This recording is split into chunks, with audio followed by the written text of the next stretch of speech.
A lot of people say camera sliders are dead and gimbals are the holy grail of filmmaking.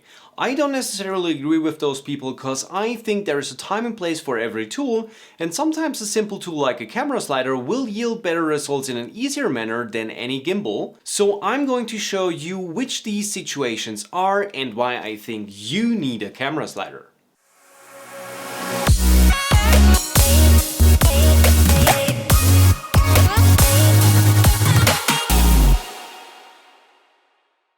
What up guys, welcome back to another episode. My name is Eddie Bear and today we are going to talk about essential video gear, to be precise camera sliders. I will cover the basic advantages over gimbals and I will show you the 4 most important camera slider movements I think you need to master. So for those of you who are not aware what a camera slider is, it's an essential tool in every filmmaker's repertoire in order to implement certain sliding movements into your footage.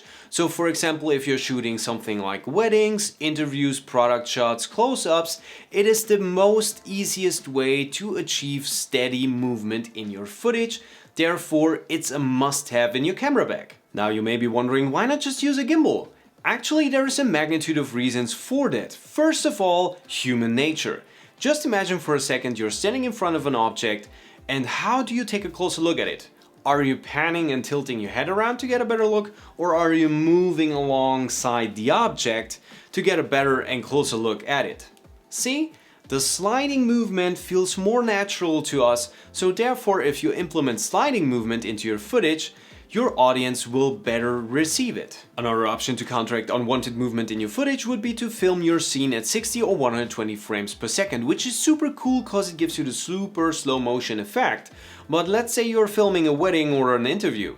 You don't want people to talk in super slow motion, right? You want them to talk at a normal speed. So with a slider you can achieve both of that. You can have people talking in a normal speed and you still have super smooth, steady sliding movements, which is really satisfying for the eye. I know it sounds like I hate gimbals, but on the contrary, I absolutely love gimbals and all the possibilities they give us, as you can see here in the previous videos I did about various gimbals, but sometimes the easiest tool gives you the better results. And that's the reason why I'm now going to show you 4 elemental camera movements that are easier to achieve with a camera slider than with any gimbal. And just to clarify, all the footage you're about to see was recorded at 24 frames per second, and I think it's all smooth as butter, but you be the judge. So let's jump right in and start with number 1. Trucking. Trucking is the most basic movement of them all. Just imagine a truck driving from left to right or right to left alongside a road. That's basically a trucking movement. Number 2. The dolly movement. The dolly movement is often confused with a zoom, cause when you are doing a dolly move, you are either pushing the whole camera rig into the scene or you're pulling it out. So therefore, that's a dolly movement. Number 3. The pedestal movement. This kind of movement defines a motion that goes up and down alongside or inside your scene, and it cannot be accomplished with every kind of slider. For this scene I've used a special slider, but more about that in a second. Number 4. The so-called arc movement. Arc is a combination of trucking and panning at the same time. And this makes this movement one of the most satisfying ones, but at the same time it's the most difficult one to achieve because you have movement on 2 axes at the same time. The trucking movement is done with the slider and the pan movement is created with a fluid head on top of the slider. Now that you know the fundamentals about camera slider movements, let me show you why I'm using the Zeapon Micro 2 as my go-to camera slider and what makes it so special. First up is the Micro 2 slider itself. It comes encased within a massive foam block to protect it while transport, and there is also an accessory box where you can find some adapters for 1/4-inch threading and an Allen wrench. Also included is a neoprene-like transport sleeve for the slider itself. The first time you ever touch the slider, you immediately notice the high build quality of it.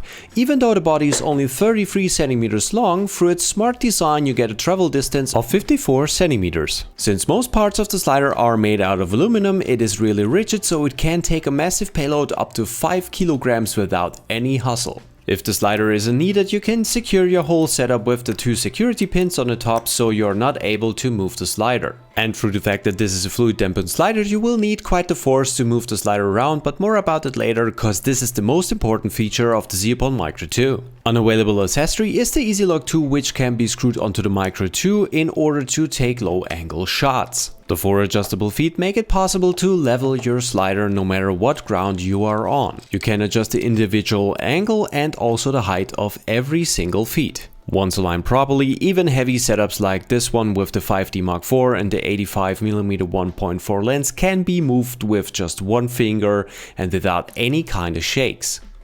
Quick side note, if you get the Easy Lock 2, you get this little ball head here, which is surprisingly well built and sturdy for its size. It comes without the quick release mount I mounted on top of it, and it is perfect for smaller sized cameras.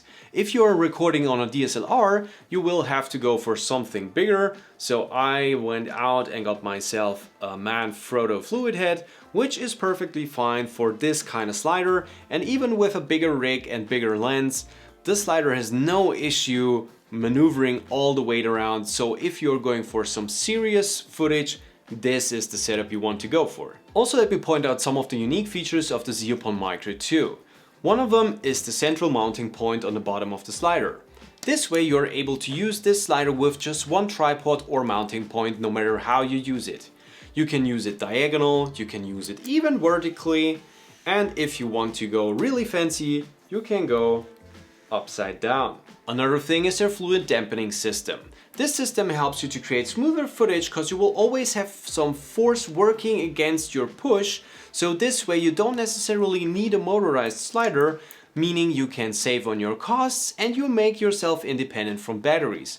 So if you're somewhere out and about, you can use this slider with any energy whatsoever, you just need your hand and your camera, obviously. And the thing that makes this slider super versatile is its size. It is so small you can throw it into every backpack, and if you're using smaller cameras, as I said, you can use the little ball head that comes with the Easy Lock 2, and this makes it so easy to use and handle. And if you normally would use a regular slider, you would have a massive rig that you have to strap onto your backpack, and this way it's super easy.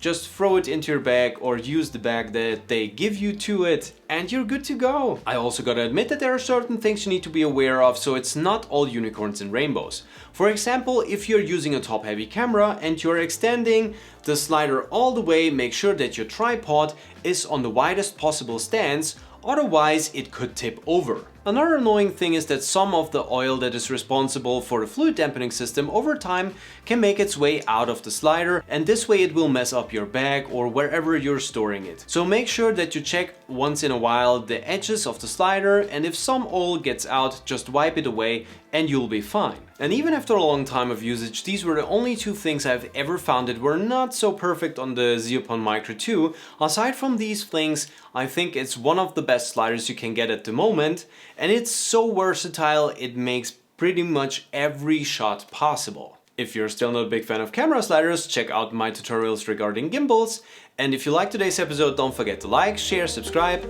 Thank you for watching, and I see you in the next one. Peace!